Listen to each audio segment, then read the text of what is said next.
মধ্যপ্রাচ্যের উত্তপ্ত পরিস্থিতিতে নতুন করে আলোচনায় এসেছে ইরানের প্রতি সমর্থন জানিয়ে মাত্র ২৪ ঘণ্টার ব্যবধানে মার্কিন স্বার্থ সংশ্লিষ্ট লক্ষ্যবস্তুতে অন্তত ২৭টি হামলা চালানোর দাবি করেছে সশস্ত্র গোষ্ঠী Islamic resistance in Iraq IRI। এতে আবারও উদ্বেগ বাড়ছে পুরো অঞ্চলে। মেসেজিং প্ল্যাটফর্ম টেলিগ্রামে দেওয়া এক বিবৃতিতে গোষ্ঠীটি জানায় তারা ড্রোন ও ক্ষেপণাস্ত্র ব্যবহার করে ইরাকে অবস্থিত শত্রু ঘাঁটিগুলোতে চালিয়েছে এসব হামলা। তবে হামলাগুলোতে কোনো হতাহত বা বড় ধরনের ক্ষয়ক্ষতির তাৎক্ষণিক খবর পাওয়া যায়নি। একই সঙ্গে লক্ষ্যবস্তু করা নির্দিষ্ট ঘাঁটি বা স্থানের নামও প্রকাশ করা হয়নি। সংবাদ মাধ্যম আল জাজিরার প্রতিবেদনে প্রকাশ পেয়েছে এ তথ্য।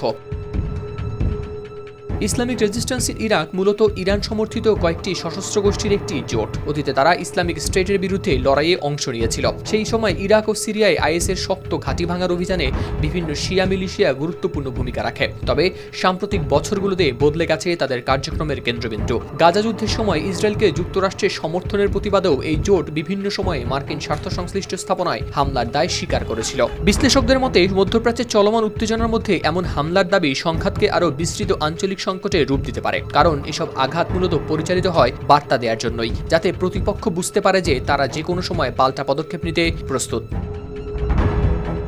হাওলাদার শামীম, RTV।